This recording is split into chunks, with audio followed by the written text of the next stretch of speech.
Ustaz, saya mau tanya nih, kebetulan kemarin kan saya ceramah di Malingping. Iya. Ada salah satu jamaah, dia mimpi, setelah mimpi dia masuk setan. Mimpi ya itu ya? Iya mimpi Ustaz. Dia mimpi ada setan berupa bola, menggelinding ke dalam rumah. Terus dalam mimpi itu dia sadar bangun Ustaz. Ketika dia bangun, pas dia tidur lagi itu mimpi berlanjut. Oke. Nah, saya juga aneh, kok bisa begitu? Kalau mimpi itu cirinya berlanjut, insya Allah itu adalah petunjuk dari Allah. Petunjuk ya, bahwa yang dia mimpikan itu sebenarnya terjadi. Oh gitu Ustaz? Iya, sama seperti umpamanya dia mimpi digigit ular nggak cuma sekali, beberapa kali digigit ular, beberapa kali digigit anjing, itu menjadi ciri. Walaupun sebenarnya mimpi itu bunga tidur, tapi itu ciri bahwa orang itu terkena sihir. Iya. Jadi itu ciri. Ya. Udah ada tanda. Sudah gitu, ada Ustaz? tanda istilahnya. Pokoknya nanti dia mimpi pasti gitu-gitu aja. Pas gitu dia cerita lah ke saya, ceritanya karena dia mungkin mau kesini jaraknya jauh Ustaz, hampir kata dia 15 jam dari Malingping ke sini. Berarti pedalaman banget, dalam banget itu Malingpingnya. Sampai dia punya keyakinan bahwa kata dia itu doa itu nggak ada batas. Akhirnya ketika Ustadz ada siaran langsung, acara siraman kolbu nih. Kolbu ya, di siraman kolbu dia cerita ke saya, dia sering doa, yang tadinya nggak bisa jalan itu bisa jalan Ustaz. Masya Allah. Nah ini gimana Ustaz? Kekuatan keyakinan doa itu gimana Ustaz? Jadi memang saya sih yang mendengar cerita seperti ini nggak sekali, 2 kali, 3 kali, 10 kali, nggak banyak gitu Ustaz. Cuma memang biasanya saya itu berdoa itu nggak cuma hanya hafal, bukan, tapi doa saya itu sampai ke hati. Gimana maksudnya? Jadi biasanya kan kalau doa itu, mohon maaf ya Ustadz ya, biasanya kalau doa itu kan hafalan ya. Cuma di lisan aja. Cuma lisan aja. Ada doa yang nggak cuma hafalan, dia mulai meraba otaknya, memasukkan cara berpikirnya. Dan kemudian, nah itu bisa doa seperti itu. Ada doa yang sampai ke hati. Kalau saya sampai ke hati, jadi saya susun doa itu betul-betul hati saya itu ngikut. Nah, hati saya ngikut itu karena apa? Karena memang umpamanya kalau di siraman kolbu itu kan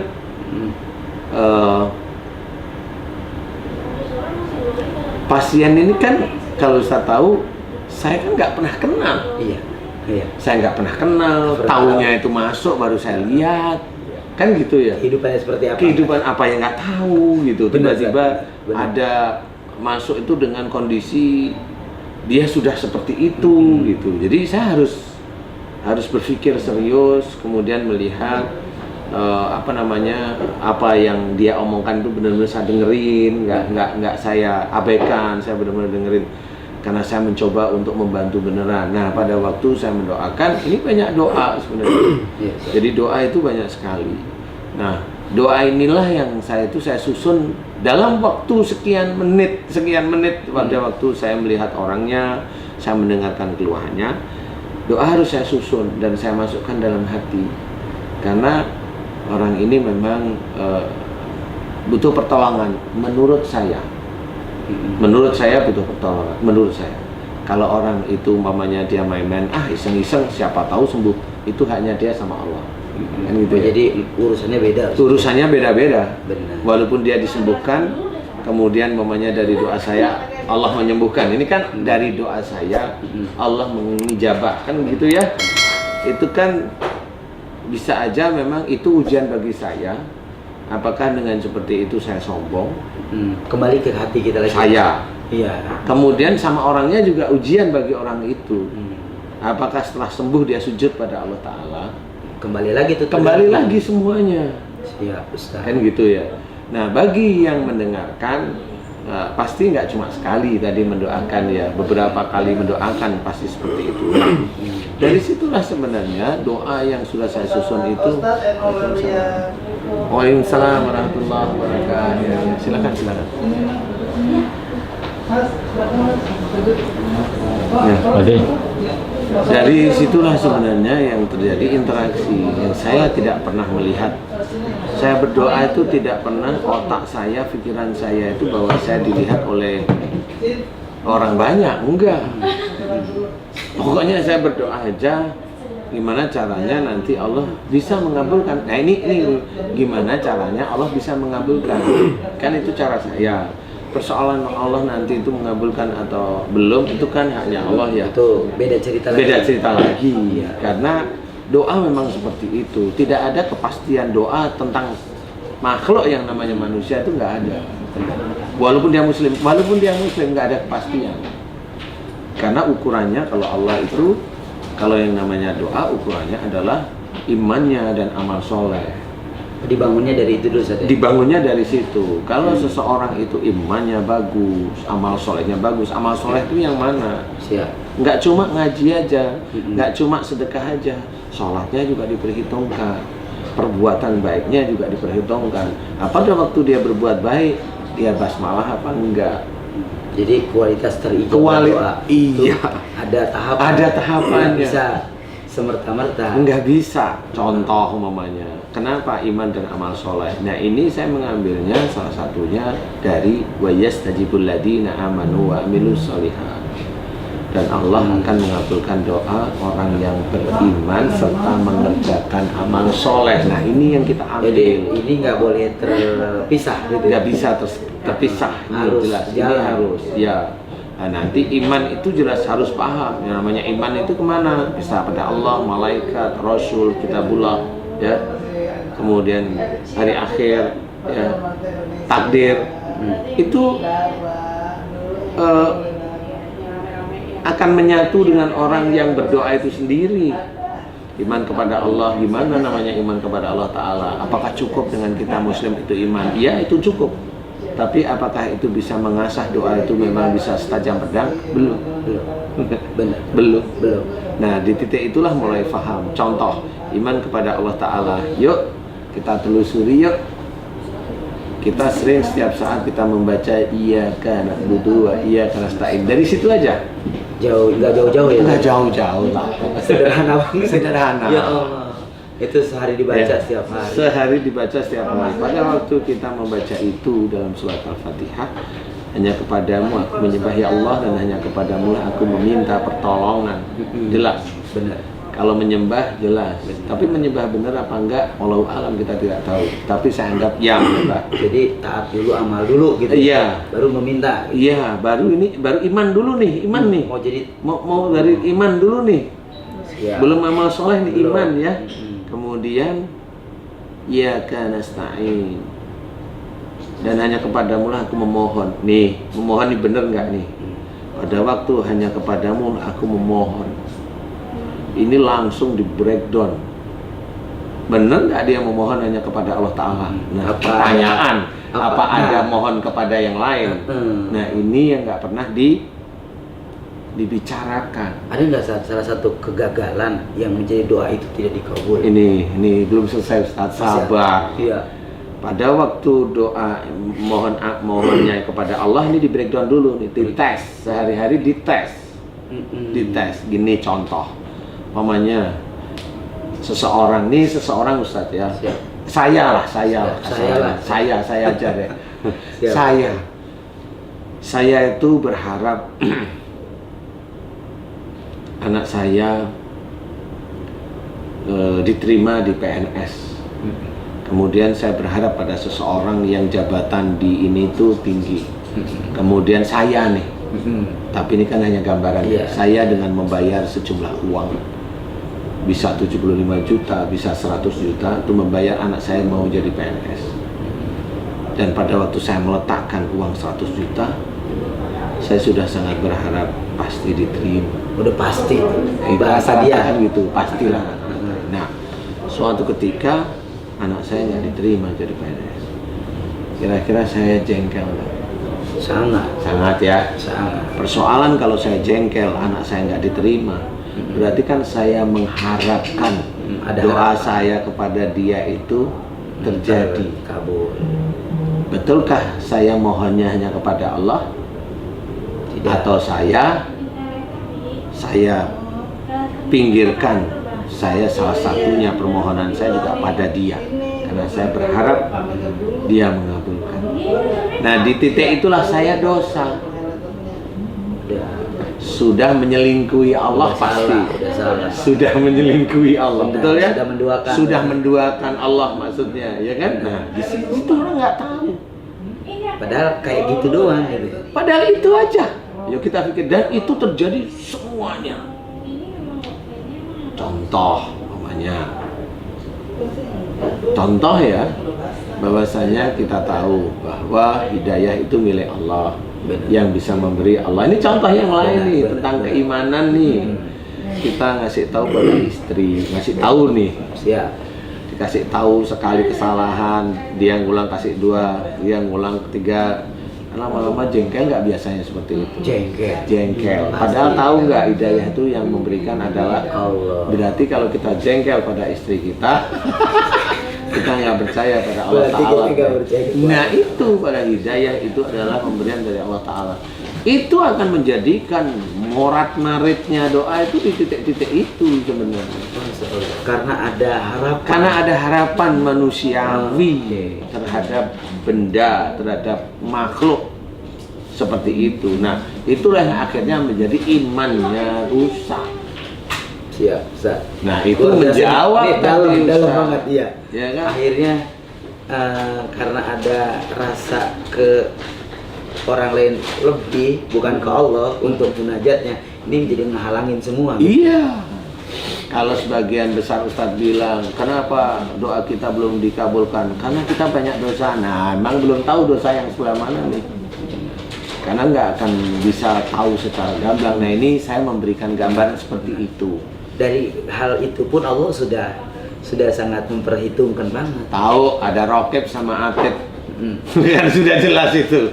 Allah sudah maha tahu. Kita Iya. yang nggak tahu atau pura-pura nggak tahu, Allah sudah tahu. Makanya kalau istilahnya doa, perhitungannya insya Allah di sana. Makanya disitulah sebenarnya harus kita sadari, doa itu tidak, baca ini pasti dikabulkan doa, belum tentu. Nggak ada kepastian di diri Ada manusia orang yang bacanya apa aja gitu. nggak bisa. Nggak bisa, bukan jaminan itu. Bukan jaminan itu, karena itu jaminannya itu biasanya dari orang sendiri atau beberapa orang kelihatannya alim, kelihatannya. Tapi kalau Allah kan sudah itu. Wa yastajibul ladzina amanu wa amilus shalihat, udah jelas Allah itu. Tinggal kita itu menggambarkan dari sisi mana. Makanya doa itu jarang sekali dikabulkan. Orang sakit kenapa susah sekali sembuh? Ya karena memang nggak bisa. Padahal kalau orang sakit mau sembuh itu menurut doa, menurut ayat yang saya ketahui ringan loh sebenarnya. Coba. Iya, Ringannya di mana? Nih saya ceritakan nih. Wa ma asabakum min musibatin fa bima kasabat saidikum. Apa saja musibah yang kau terima itu disebabkan dari buah tanganmu sendiri. Ya. Betul, kan Allah ini ya, Ustaz. Kalau itu berarti sakit, salah satunya kita ambil sakit musibah. Ya. Ya. Walaupun itu dikatakan ujian boleh, walaupun itu dikatakan rasa sayang Allah boleh, silahkan. Tapi yang jelas ayatnya jelas. Musibah berarti dari perbuatanmu sendiri. Berarti kalau perbuatan, kalau hubungan dengan musibah berarti ada dosa. Kalau ingin itu dikembalikan pada Allah Ta'ala, dosa ini dimohonkan ampun. Kan hanya itu. Iya, tinggal itu aja. Tinggal itu aja diulang. Jadi kalau mau sakit di kaki, doa. Ya Allah, jika kakiku ini sakit disebabkan karena kesalahan dan dosa-dosaku, ya Allah, ampuni dosa-dosaku. Memang betul secara harfiahnya seperti itu. Cuma kaki ini sakit, itu kenapa? Nah, ini yang belum pernah Indikasinya apa? indikasinya apa, isinya apa. Saya kemarin, Ustaz, itu ada seorang ibu-ibu susah sekali jalan. Pada waktu susah sekali jalan, ada suaminya. Saya cuma bilang, ibu sering ngeremehin suaminya ya tentang masalah hidup. Nangis langsung, iya Ustaz, saya ngeremehkan suami saya. Saya kalau jengkel sama suami saya suruh pergi dari rumah, nggak pulang-pulang. Nah itu, salah satunya itu. Yang menjadikan sebab. Yang menjadikan sebab, dia nggak tahu. Nah karena memang Allah mengizinkan saya mengetahui, nah disitulah saya ngomong, ibu minta maaf sama suami. Minta maaf. Kalau kaki itu hubungannya dengan masalah keluarga. Kalau umurnya di atas 45, insya Allah itu berhubungan dengan masalah keluarga dia dengan pasangannya rata-rata. Tinggal dia minta maaf, minta maaf. Dia minta maaf sekali sama suaminya, nangis-nangis. Loh, itu mulai enak kok jalannya. Setelah saya bantu doa, iya langsung. Langsung luar itu. biasa, kita berapa kali. Iya, makanya kalau Ustadz lihat di acara ini kan, lah kita kan settingan gimana? Saya kan dakwah, settingan Saya gimana? sendiri lihat itu ada edukasi pendidikan akhlak ya, saya lihat. Itulah. Ustadz ngembangin banget. Sebenarnya itulah akhlak dari Rasul yang belum pernah tersentuh. Sederhana. Sederhana, sederhana. Iya. Kelihatannya sederhana. Tapi susah ya. Bagaimana belajar mulut ini baik. Berasa benar sendiri ini saja. Itu yang bikin kita malu ya. Nah, itulah yang bisa kita pelajari. Jadi dari jamaah Ustadz tadi yang ngomong akhirnya diberi kesembuhan sama Allah, berarti beliau betul-betul serius doanya karena Allah, karena jauh, karena apa saja nggak tahu, tapi dia betul-betul mengharapnya pada Allah Ta'ala. Bisa kok. Nggak ada yang nggak mungkin tidak saja. Nggak ada yang nggak mungkin bagi Allah. Bagi Allah. Kalau kita nggak yakin, kalau kita nggak yakin, itu manusia biasa, itu normal karena kita bukan yang menciptakan, kita bukan yang bisa memberikan kayak Allah, enggak seperti itu. Makanya kita juga harus hati-hati, mamanya kita nih kalau apa namanya meyakinkan di suatu taklim bahwa ini baca ini pasti dikabulkan. Aduh, yang bilang pasti itu Allah. Benar. Jadi Saya harus sempat hati-hati. ada orang datang ke rumah, saya mungkin sering sama Ustadz nih. Tuh, jadi dia itu seolah minta doa ke saya. Kalau saya kan dalam konteks awam, jujur saya awam. Dalam arti seolah pasti dalam hati saya suka ada begini, ya Allah, saya pengen orang ini sembuh gitu ya. Ada semua motivasi ketika ada pengen orang itu sembuh, itu udah bukan ke Allah, jadi motivasi kita dia sembuh nih, itu udah salah menurut saya itu. Ya itu secara manusiawi memang seperti itu, tetapi kalau memang secara syariat ya nggak boleh. Nggak boleh. Ya, serahkan aja ini pada Allah. Kalau mamanya jujur, orang mau bunuh orang biasanya kan pakai pisau, pakai pedang, pakai pistol. Kalau kita orang mukmin, senjata kita kan doa kita. Ibu ibarat pedangnya kita itu doa. Nah, doa yang setajam apa yang bisa dikabulkan Allah, yaitu iman dan amal soleh kita sebenarnya. Balik lagi ke situ. Nah, tanpa pedang, tanpa pisau, tanpa pistol pun, kalau memang itu dimungkinkan orang itu jatuh, itu bukan karena hebatnya kita, belum tentu, tapi dosanya dia sudah menumpuk. Bisa begitu. Dia memang bisa begitu, sehingga kalau kita hitung-hitungan seperti hitung-hitungan zakat, itu sudah masuk nisabnya. Udah kena nisab. Sudah kena nisab, jadi tinggal harus dikeluarkan musibah bagi dia gitu. Maksudnya udah masuk timbangannya, takarannya. Jadi seperti itu, Ustaz. Nah, kalau mamanya dukun, kenapa dukunnya mamanya di sana itu sampai jatuh? Ada nggak doa yang sangat Allah itu sangat bijak ketika mendoakan para dukun-dukun gitu? Ya emang tadi, Ya. ya Allah mohon padamu untuk dukun yang menyerang si A, si B, si C, mohon kepadamu agar engkau selamatkan. Sama mengikuti kata-kata Allah, wa idza khatabahumul jahiluna qalu salama. Jika engkau disapa oleh orang jahil, katakanlah dengan penuh keselamatan. Dukun itu menyapa seseorang itu jahil. Jadi Ustaz, ketika doa itu bukan tanpa sebab ngeluarin kata-kata. Enggak, saya ngikutin Quran. Subhanallah. Allah menyuruh katakan dengan penuh keselamatan, berarti didoakan. Doakannya kemana? Yang ngikutin aja doa itu, doa agar dia diselamatkan oleh Allah Ta'ala. Terserah Allah dah itu. Nah, kalau udah itu kan terserah Allah sudah. Iya. Kemudian Allah mengukur orang yang kita doakan. Kalau memang dosanya besar, kira-kira orang yang tidak manfaat bagi lingkungan, ya bisa aja Allah menjadikan orang itu mati. Jadi prerogatif Allah. Itu haknya Allah. Cuman bahasa Allah santun banget. Iya, bahasa memang Allah. harus seperti itu. Luar biasa saja. Itu Allah mengajarkan kepada kita seperti itu. Makanya memaki di dalam Islam itu dosa. Allah aja mengajarkan santun. Sama yang jahat aja Allah mengajarkan santun. Santun. Apalagi Kan kalau nggak orang nggak tahu saat ya dari doa Ustadz yang diselamatin, semoga selamatkan. Nah ternyata ini punya punya alasan. Ada dasarnya. Ada dasar yang jelas. Gitu. Ada dasar yang sangat jelas sebenarnya dari situ. Makanya kalau mamanya kita nih Ustadz, kalau kita dakwah nih, jangan sampai ada teman dakwah kita salah, kita nggak usah benci. Namanya orang salah itu khilaf normal. Manusiawi, yang nggak pernah salah itu kan Allah. Benar. Ya. Malaikat dia hanya ngikutin, malaikat aja pernah dia itu salah pada waktu dibikinnya Nabi Adam. Itu aja. Nah, di titik-titik itu adalah ya namanya manusia normal, nggak perlu kita benci, normal, itu khilaf normal. Apalagi yang momennya kita nggak tahu dia ngajarkan apa, padahal dasarnya sudah betul, diejek, difitnah.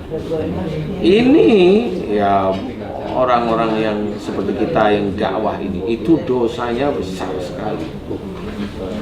Dia nggak tahu dasarnya tapi asal jeplak aja. Umpamanya itu sampai ini kan YouTube ini udah kemana-mana. Dia sama aja menyebarkan dosa jariah akhirnya. Ya Allah. Nah itu kalau saya, jangan, kamu akan merasakan nanti di akhirat. Makanya kita belajar, semua setiap saat itu belajar. Jangan, ayolah kita belajar baik. Ya namanya kita dakwah, kita semua kalau dakwah itu saudara.